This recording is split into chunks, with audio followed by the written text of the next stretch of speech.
Halo guys, jumpa lagi di dalam kuliah strategi algoritma. Kali ini kita akan membahas strategi algoritma yang berikutnya, yaitu algoritma pencabangan dan pembatasan, atau dalam bahasa Inggrisnya algoritma branch and bound.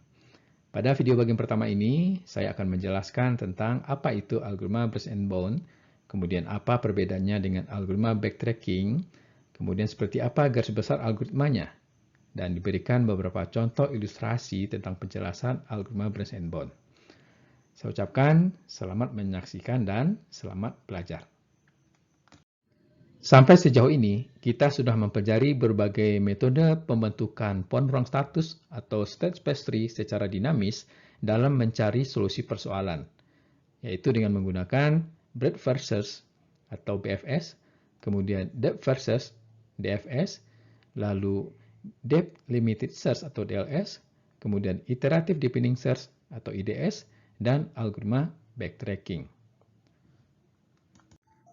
Mari kita overview kembali kelebihan dan kekurangan masing-masing metode pembentukan pohon ruang status secara dinamis tersebut. Yang pertama adalah BFS. BFS dapat menemukan solusi persoalan dengan jumlah langkah yang minimum, namun kompleksitas ruang memorinya eksponensial. Kedua adalah DFS. DFS ini lebih efisien kalau untuk menemukan satu solusi. Kelemahannya adalah lintasan pencarian solusinya dapat terlalu panjang. Bahkan, pohon ruang statusnya bisa tidak berhingga kedalamannya. Sedangkan yang ketiga adalah DLS atau Depth Limited Search. Ini merupakan variasi DFS, yaitu untuk mengatasi kelemahan DFS yang lintasannya dapat terlalu panjang. Jadi, di dalam DLS ini kita membatasi kedalaman pencarian. Namun kelemahannya adalah solusi persoalan bisa tidak ditemukan, yaitu karena kedalamannya dibatasi. Yang keempat adalah IDS atau Iterative Deepening Search. Ini merupakan sequence DLS, yaitu dengan menjalankan DLS ini secara iteratif dengan kedalamannya yang bertambah secara incremental. Dan yang terakhir adalah algoritma backtracking. Di sini basis pencarian solusinya adalah tetap secara DFS, simpul-simpul diekspansi jika arah pencarian solusinya sudah benar, yaitu mengarah ke simpul solusi. Dan di sini digunakan fungsi pembatas untuk memangkas simpul-simpul yang tidak mengarah ke simpul solusi. Algoritma pencarian solusi yang kita bahas di dalam materi ini adalah algoritma branch and bound, atau kita singkat dengan BNB. Algoritma BNB umumnya digunakan untuk persoalan-persoalan optimasi, yaitu persoalan yang meminimumkan atau memaksimumkan suatu fungsi objektif, asalkan tidak melanggar batasan atau konstran persoalan. BNB dapat kita pandang sebagai BFS dengan pendekatan least cost search. Nah, apa itu least cost search? Nanti akan saya jelaskan berikutnya. Perbedaan antara BFS dengan BNB adalah sebagai berikut. Pada BFS, atau kita sebut juga dengan BFS yang murni, simpul berikutnya yang akan diekspansi itu berdasarkan urutan pembangkitannya, sehingga BFS yang murni ini dinamakan juga dengan FIFO, atau first in first out. Sedangkan pada BNB, simpul-simpul tetap dibangkitkan sesuai aturan BFS, namun setiap simpul diberi sebuah nilai cost, atau disimbolkan dengan C. CI menyatakan nilai taksiran lintasan termurah ke simpul status goal atau status tujuan yang melalui simpul status I. Simpul berikutnya yang akan diekspansi tidak lagi berdasarkan urutan pembangkitannya, tetapi simpul yang memiliki cost yang paling kecil. Inilah yang disebut dengan least cost search. BNB dan backtracking merupakan dua buah metode pencarian solusi yang berbasis pada pohon ruang status. BNB dan backtracking keduanya memiliki persamaan dan perbedaan. Persamaan BNB dan backtracking adalah keduanya melakukan pencarian solusi dengan membentuk pohon ruang status secara dinamis. Kemudian BNB dan backtracking juga membunuh atau mematikan simpul-simpul yang tidak mengarah ke simpul solusi. Perbedaan antara BNB dan backtracking adalah yang pertama terletak pada natur persoalan yang bisa diselesaikan. Pada backtracking tidak ada batasan persoalan. Backtracking dapat digunakan baik untuk persoalan optimasi maupun untuk persoalan non-optimasi. Namun umumnya, algoritma backtracking digunakan untuk persoalan non-optimasi. Sedangkan pada BNB, umumnya digunakan untuk persoalan optimasi. Dan untuk setiap simpul pada pohon ruang status diperlukan suatu cara penentuan batas atau bound nilai terbaik fungsi objektif pada setiap solusi yang mungkin, dengan menambahkan komponen pada solusi sementara yang direpresentasikan oleh simpul. Kemudian pada BNB, terdapat nilai dari solusi terbaik sejauh ini, atau the best solution so far. Yang kedua, perbedaannya terletak pada pembangkitan simpul. Pada backtracking, simpul berikutnya yang diekspansi sesuai dengan aturan DFS. Sedangkan pada BNB, simpul berikutnya yang dibangkitkan itu berdasarkan aturan tertentu. Aturan yang paling umum adalah dengan menggunakan best first rule, yaitu dengan memilih simpul terbaik pertama yang akan diekspansi. Nah, di dalam BNB kita menggunakan pendekatan least cost search. Maka simpul berikutnya yang diekspansi itu adalah simpul yang memiliki cost paling kecil dari semua simpul hidup yang ada. Di dalam BNB juga terdapat fungsi pembatas untuk memangkas simpul-simpul yang tidak mengarah ke simpul solusi. Algoritma BNB menerapkan pemangkasan pada jalur yang dianggap tidak lagi mengarah pada solusi persoalan. Kriteria pemangkasan secara umum adalah sebagai berikut. Simpul yang dipangkas adalah simpul yang nilainya tidak lebih baik dari nilai terbaik sejauh ini. Jadi kalau cost untuk simpul tersebut lebih besar dari solusi terbaik sejauh ini, maka simpul tersebut dimatikan atau dibunuh. Kemudian simpul yang dipangkas adalah simpul yang tidak merepresentasikan solusi yang visible karena ada batasan yang dilanggar. Kemudian, solusi pada simpul tersebut hanya terdiri atas satu titik. Tidak ada pilihan yang lain. Maka bandingkan nilai fungsi objektif dengan solusi terbaik saat ini, lalu dipilih yang terbaik yang diambil. Untuk mengilustrasikan perbedaan antara algoritma backtracking, BFS dan BNB, tinjau kembali persoalan N-Ratu atau the N-Queens problem. Ini sudah kita bahas di dalam algoritma backtracking pada video sebelumnya. Pada persoalan N-Ratu, diberikan sebuah papan permainan yang berukuran N kali N, dan terdapat N buah ratu. Bagaimana cara menempatkan N buah ratu pada petak-petak papan permainan, sedemikian sehingga tidak ada dua ratu atau lebih yang terletak pada satu baris yang sama, atau pada satu kolom yang sama, atau pada satu diagonal yang sama. Misalnya pada papan catur yang berukuran 8 kali 8 seperti ini, terdapat 8 buah ratu, maka setiap ratu tidak boleh terletak pada baris yang sama, atau pada kolom yang sama, atau pada diagonal yang sama. Tentu kalian masih ingat pohon ruang status pada persoalan 4 ratu dengan menggunakan algoritma backtracking yang sudah pernah dibahas pada materi kuliah sebelumnya. Di sini terdapat 4 ratu yang ditempatkan pada sebuah papan permainan yang berukuran 4 kali 4. Nah, dengan menggunakan algoritma backtracking, maka simpul-simpul yang dibangkitkan diperlihatkan pada gambar berikut ini.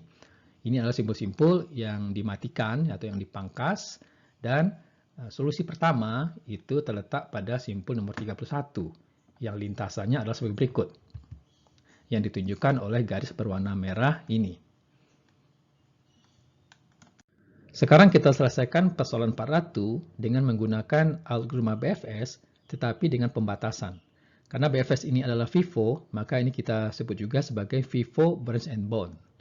Pembentukan simpul-simpul pada pohon statusnya adalah sebagai berikut.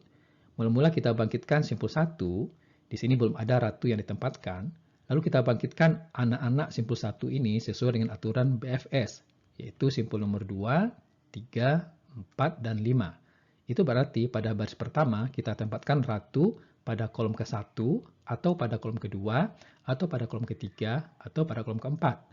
Nah, sesuai aturan FIFO, maka simpul berikutnya yang akan diekspansi adalah simpul nomor 2. Dan simpul nomor 2 ini kita bangkitkan anak-anaknya, yaitu simpul nomor 6, 7, 8. Itu artinya, pada baris kedua, ratu ditempatkan pada kolom kedua, atau pada kolom ketiga, atau pada kolom keempat.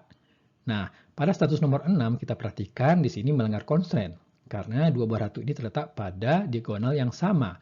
Oleh karena itu, simpul nomor 6 ini kita matikan. Ya, artinya kita batasi atau kita pangkas.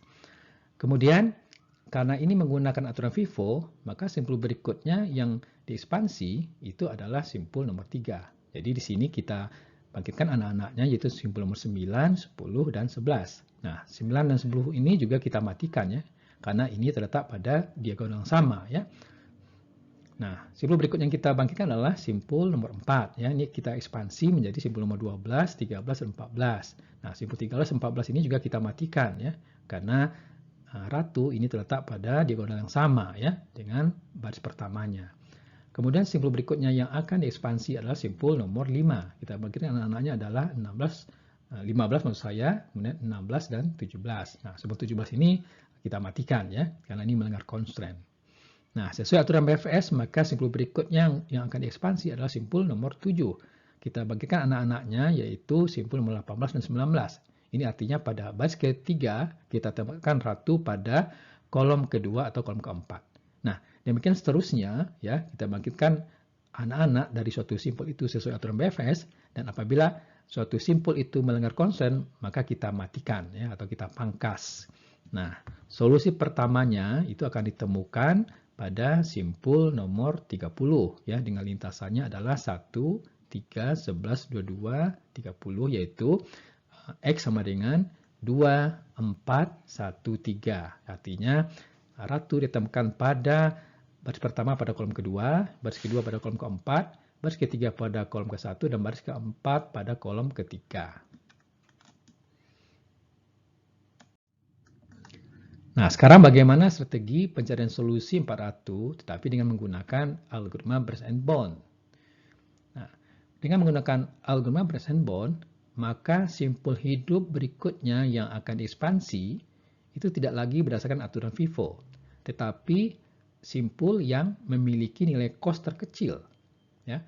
Nah, least costers ini adalah salah satu jenis aturan yang dipakai di dalam Brush and Bond. Ya. Pada persoalan 4 ratu, untuk setiap simpul X pada pohon rong status, nilai cost ini dapat berupa salah satu dari dua hal berikut. Pertama, nilai cost itu dapat menyatakan jumlah simpul di dalam upah pohon X yang perlu dibangkitkan sebelum simpul solusi ditemukan. Atau nilai cost pada simpul X itu adalah panjang lintasan dari simpul X ke simpul solusi terdekat, yaitu simpul solusi itu terletak di dalam upah pohon X yang bersangkutan. Nah, misalkan yang kita pilih pendekatannya adalah yang nomor 2 ini. Jadi nilai cost pada setiap simpul itu kita hitung sebagai panjang lintasan dari simpul X ke simpul solusi terdekat di dalam upah pohon X tersebut. Sekarang akan dijelaskan solusi persoalan 4 ratu dengan menggunakan algoritma Brush and Bond. Di sini kita mengasumsikan bahwa letak simpul solusi diketahui.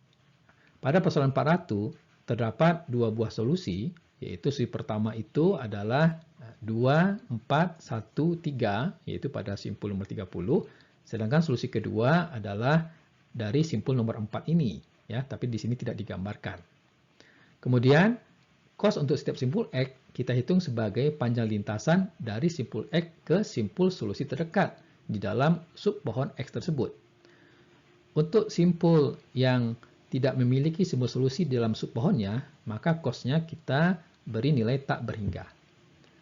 Mula-mula kita bangkitkan simpul 1 terlebih dahulu, ya, simpul akar. Nah, dari simpul akar ini, ya, panjang lintasan dari simpul akar ke simpul solusi adalah 4, ya. Jadi 1, 2, 3, 4. Nah, sehingga cost untuk simpul 1 ini adalah 4. Karena simpul 1 adalah satu-satunya simpul hidup di dalam pohon rong status ini, maka kita bangkitkan anak-anaknya, ya, yaitu simpul nomor 2, 3, 4, dan 5. Nah, untuk setiap simpul anak yang kita bangkitkan, kita tentukan cost-nya. Nah, dari simpul 2 ini tidak ada simpul solusi di dalam sub pohon yang akarnya simpul 2 ini, sehingga cost-nya tak berhingga. Sedangkan untuk simpul 3, ya, cost-nya adalah 3, karena panjang lintasan dari simpul 3 ke simpul solusi ini adalah 3, ya, yaitu 1, 2, 3. Begitu juga untuk simpul nomor 4, meskipun tidak digambarkan di sini, panjang lintasannya itu adalah 3, sehingga cost-nya adalah 3. Kemudian untuk simpul nomor 5, ini juga cost-nya tak berhingga, karena dari simpul 5 ini tidak terdapat simpul solusi. Nah, sekarang terdapat 4 buah simpul hidup, ya, di dalam pohon ini, yaitu simpul nomor 2, 3, 4, dan 5. Nah, dari keempat ini, yang memiliki cost paling kecil itu adalah simpul nomor 3, ya, dan simpul nomor 4. Ya. yang nilai costnya sama ya, yaitu 3. Maka simpul hidup berikutnya yang kita bangkitkan ya, itu adalah simpul yang memiliki cost paling kecil. Nah, kita boleh pilih di sini simpul nomor 3 atau simpul nomor 4. Misalkan kita bangkitkan simpul nomor 3 terlebih dahulu. Anak-anaknya adalah simpul nomor 9, 10, dan 11. Nah, kita hitung cost untuk setiap simpul anak-anaknya. Untuk nomor simpul 9 ini costnya tak berhingga, karena tidak ada simpul solusi dari simpul 9 ini. Begitu juga untuk nomor 10, nilai costnya tak berhingga. Nah, kita juga dapat langsung mematikan atau membunuh simpul nomor 2, 9, 10, 5 karena nilai costnya tak berhingga. Karena tidak mungkin di sini mengarah ke simpul solusi. Nah, sekarang terdapat dua buah simpul hidup, yaitu simpul nomor 4 ya, dan simpul nomor 11 ya. Dari kedua simpul ini, yang memiliki cost paling kecil adalah simpul nomor 11 ya. Karena costnya di sini 2 ya, lebih kecil dari simpul nomor 4 yang lebih 3. Maka kita bangkitkan anak-anaknya, yaitu simpul nomor 22 dan simpul nomor 23. Kemudian kita tentukan cost ya, untuk simpul nomor 22 ini panjang lintasannya adalah 1 ya, dari sini ke sini 1, sehingga costnya 1. Sedangkan untuk simpul 23 costnya tak berhingga. Nah, kemudian simpul yang masih hidup adalah simpul nomor 22 dan simpul nomor 4 ya. Nah, yang paling kecil adalah simpul 22 ya, costnya 1. Nah, kita ekspansi menjadi simpul nomor 30. Nah, di sini simpul 30 adalah simpul solusi. Nah, sehingga solusi pertama kita temukan yaitu lintasannya adalah 1, 3, 11, 22, 30 ya, yaitu 2, 4, 1, 3. Ya, itu artinya ratu ditempelkan pada baris pertama pada kolom kedua, pada baris kedua pada kolom keempat, pada baris ketiga pada kolom ke-1, dan pada baris keempat pada kolom ketiga. Pembentukan pohon ruang status pada persoalan Pak Ratu dengan algoritma Bersenbon membutuhkan sebuah antrian untuk menyimpan simpul-simpul hidup yang dibangkitkan. Antrian itu dinamakan antrian prioritas atau priority key. Elemen-elemen atau simpul-simpul hidup di dalam antrian prioritas diurutkan berdasarkan cost-nya dari nilai kecil ke besar. Jadi, simpul yang pertama diekspansi adalah simpul nomor 1. Simpul-simpul anaknya adalah simpul nomor 2, 3, 4, dan 5. Dan cost-nya sudah kita tentukan, yaitu tak berhingga, 3, 3, dan tak berhingga. Maka kita simpan di dalam antrian prioritas ini berdasarkan cost-nya dari kecil ke besar, yaitu urutannya 3, 4, 2, 5. Kemudian simpul hidup berikutnya yang dibangkitkan adalah simpul nomor 3 yang terdapat di kepala antrian. Anak-anaknya adalah simpul nomor 9, 10, 11 dengan cost-nya tak berhingga 2. Nah, kemudian kita urutkan simpul-simpul hidup ini di dalam antrian berdasarkan cost-nya dari kecil ke besar. Jadi di sini urutannya adalah 11, 4, 2, 5, 9, 10 ya, yaitu 2, 3, kemudian tak berhingga, tak berhingga, tak berhingga, tak berhingga. Kemudian simpul hidup berikutnya yang diekspansi adalah simpul nomor 11. Anak-anaknya adalah simpul nomor 22 dan simpul 23. Cost-nya adalah 1 dan tak berhingga. Nah, urutan simpul-simpul hidup di dalam antrian ini adalah 22, 4, 2, 5, 9, 10, 23. Nah, kemudian simpul hidup berikutnya yang diekspansi adalah simpul nomor 22, ya, karena cost-nya paling kecil. Nah, di sini anaknya adalah simpul 30, yang cost-nya adalah 0, karena panjang lintasan dari simpul 30 ke simpul 30 adalah 0. Nah, maka di sini urutannya adalah simpul nomor 30, kemudian 4, 2, 5, 9, 10, 23, ya, yang cost-nya dari kecil ke besar. Kemudian simpul yang ekspansi berikutnya adalah simpul nomor 30. Nah, karena simpul 30 ini merupakan simpul solusi, berarti solusi ditemukan, ya, yaitu yang lintasannya berwarna merah ini. Perhatikan bahwa pada umumnya, untuk kebanyakan persoalan, letak simpul solusi tidak diketahui. Pada persoalan N ratu yang sudah kita bahas sebelumnya, ini merupakan persoalan yang ideal, karena letak simpul solusi diketahui, sehingga kita dapat menghitung dengan pasti cost untuk setiap simpul, yaitu panjang lintasan dari simpul tersebut ke simpul solusi. Namun, untuk persoalan yang lain seperti knapsack problem, graph coloring, permainan Edpuzzle, TSP, dan sebagainya, letak simpul solusi tidak diketahui. Oleh karena itu, nilai cost simpul I di dalam pohon ruang status merupakan estimasi atau perkiraan saja ke simpul solusi yang tidak diketahui letaknya. Nah, nilai cost untuk simpul I ini dihitung secara heuristik. Nah, nilai cost itu dilambangkan dengan CI. Nah, tanda topi di sini menyatakan bahwa nilai cost untuk simpul I tersebut merupakan aproksimasi atau estimasi saja. Secara garis besar, algoritma Bersenbon langkah-langkahnya adalah seperti berikut. Langkah pertama adalah masukkan simpul akar ke dalam antrian key, yaitu antrian prioritas. Jika simpul akar adalah simpul solusi atau goal node, maka solusi telah ditemukan. Stop sampai di sini. Kedua, jika antrian key kosong, berarti tidak ada solusi. Stop juga sampai di sini.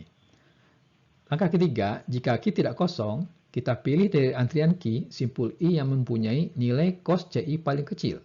Nah, jika terdapat beberapa simpul I yang memiliki nilai CI yang sama, kita pilih satu secara sembarang. Jika simpul I adalah simpul solusi, berarti solusi sudah ditemukan. Stop sampai di sini. Tetapi jika simpul I bukan simpul solusi, maka bangkitkan semua anak-anaknya.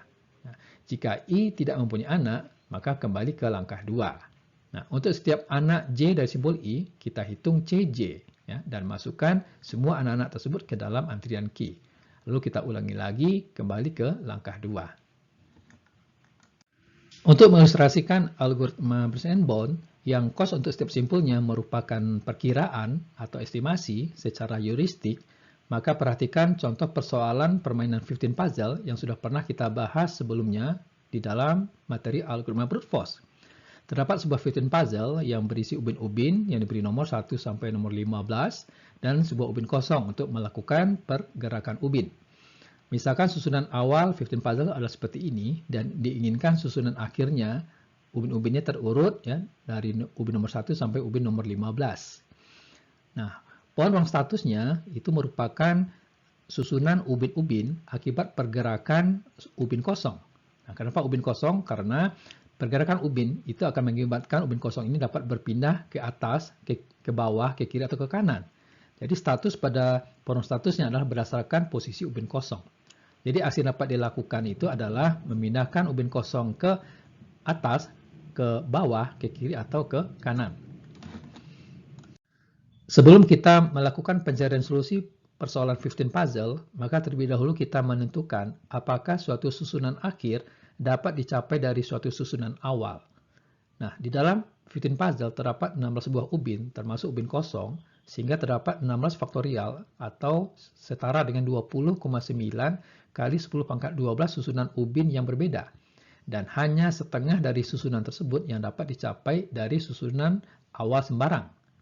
Terdapat sebuah teorema yang berguna untuk menentukan apakah suatu susunan akhir dapat dicapai dari susunan awal sembarang. Teorema itu berbunyi begini.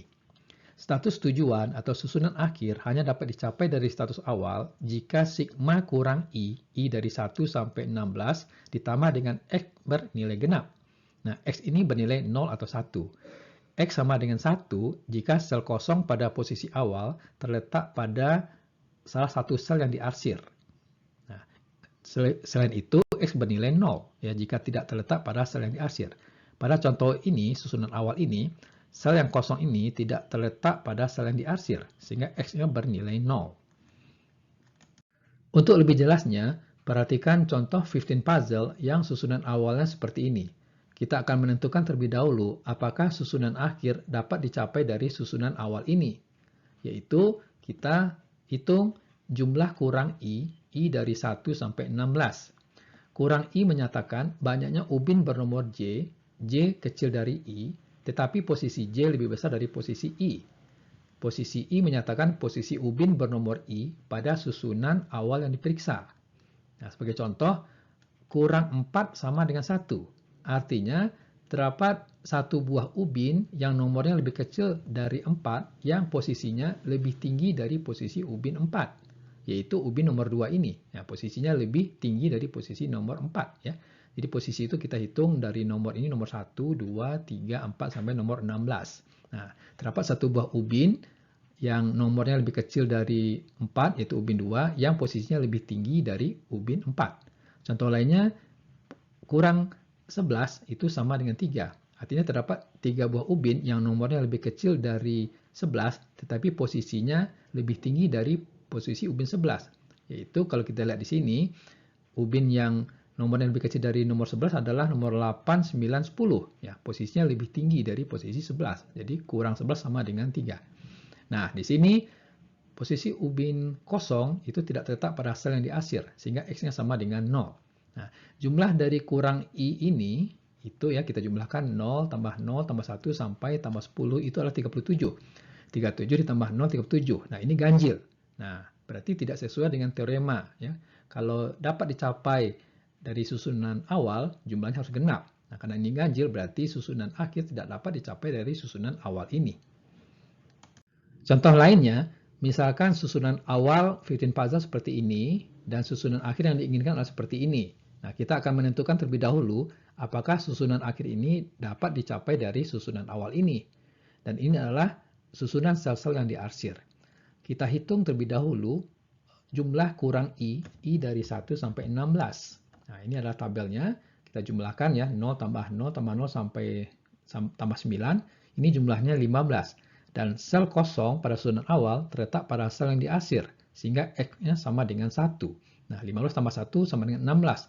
16 ini genap. Nah, sehingga kesimpulannya, susunan akhir ini dapat dicapai dari susunan awal. Gambar ini adalah pohon ruang status untuk 15 puzzle yang simpul-simpulnya dinomori sesuai aturan BFS, yaitu simpul nomor 1, 2, 3, 4, 5, 6, 7, 8, 9, dan seterusnya. Setiap simpul pada pohon ruang status menyatakan pergerakan ubin kosong. Misalnya di sini, ubin 3 digerakkan ke bawah, maka ubin kosong berpindah ke atas. Ubin 8 dipindahkan ke kiri, maka ubin kosong berpindah ke kanan. Demikian seterusnya untuk status-status yang lain. Dan kita dapat melihat di sini bahwa simpul solusi itu adalah pada simpul nomor 20.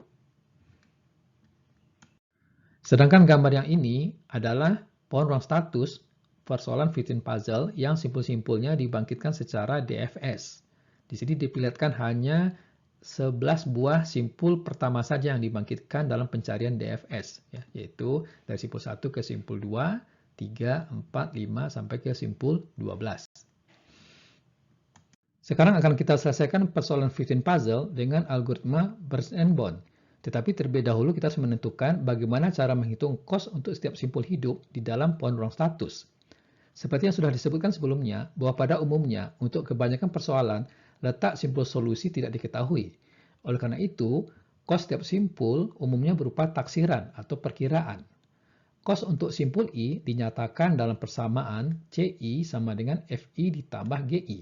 Nah, di sini diberi tanda topi untuk menyatakan bahwa nilai CI ini berupa taksiran. Sedangkan FI ini juga berupa taksiran dan GI juga berupa taksiran. Jadi kalau misalnya ini adalah simpul I, maka FI itu menyatakan ongkos untuk mencapai simpul I dari akar.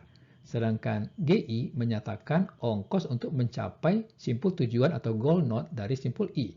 Jadi CI merupakan penjumlahan FI ditambah GI. Pada persoalan 15 puzzle, kos simpul P itu dinyatakan sebagai CP sama dengan FP ditambah GP. FP adalah panjang lintasan dari simpul akar ke P.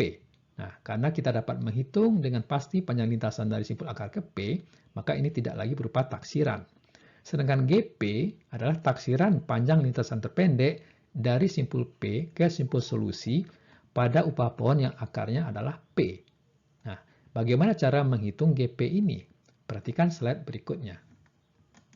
GP dapat dihitung sebagai jumlah ubin yang bukan ubin kosong yang tidak terdapat pada susunan akhir.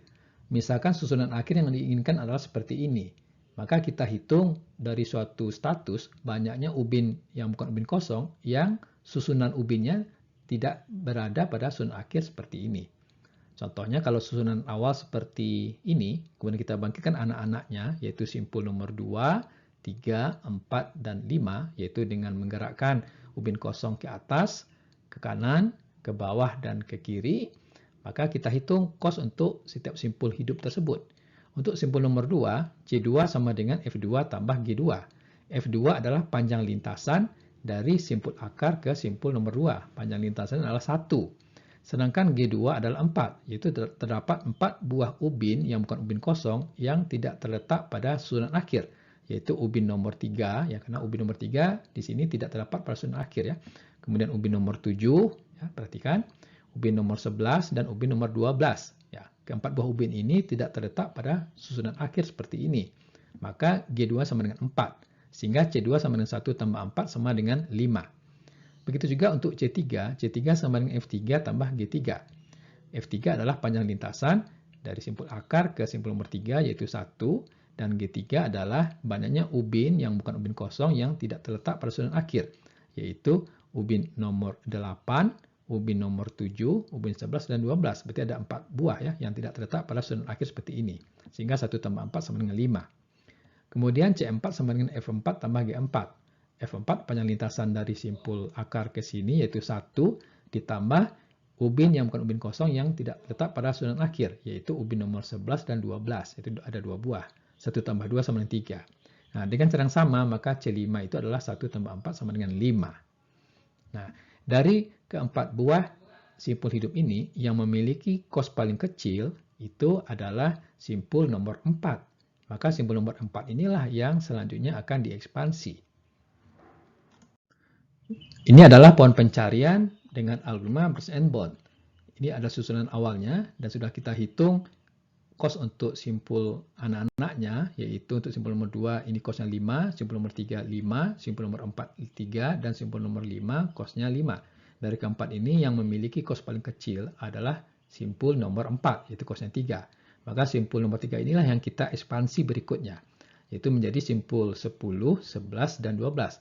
Lalu kita hitung kos untuk simpul 10, yaitu 3. Nah, 3 ini datang dari mana? Yaitu panjang lintasan dari simpul akar ke simpul 10, yaitu 2, ditambah banyaknya ubin yang tidak kosong, yang tidak terletak pada susunan akhir. Nah, di sini ubin yang bukan ubin kosong yang tidak terletak pada susunan akhir adalah ubin nomor 12 ini. Berarti ada 1 buah ya. Jadi 2 tambah 1 sama dengan 3. Sedangkan untuk simpul nomor 11 ini kosnya adalah 5. Yaitu panjang lintasannya adalah dari sini ke simpul 5 ini adalah 2, ditambah dengan banyaknya ubin yang bukan ubin kosong yang tidak terletak pada susunan akhir, yaitu ubin nomor 11, 12, dan 15. Jadi 2 tambah 3 itu 5. Begitu juga untuk simpul nomor 12 ini, kosnya adalah 5. Nah, sekarang kita memiliki simpul hidup, yaitu simpul nomor 2, 3, 5, 10, 11, 12. Dari semua simpul hidup tersebut, yang memiliki kos paling kecil adalah simpul nomor 10, ya, yaitu nilainya kosnya 3. Nah, maka simpul 10 inilah kita ekspansi, ya, kita bangkitkan anak-anaknya, yaitu simpul di sini, yaitu simpul 22 dan 23. Nah, ternyata simpul 23 ini merupakan simpul solusi. Ya, jadi di sini solusinya sudah ditemukan. Ya. Jadi lintasannya adalah yang berwarna garis merah ini, ya, lintasan dari state awal ke state akhir. Demikianlah pembahasan algoritma Bers-and-Bond bagian pertama. Nanti akan kita lanjutkan dengan materi algoritma Bers-and-Bond bagian kedua.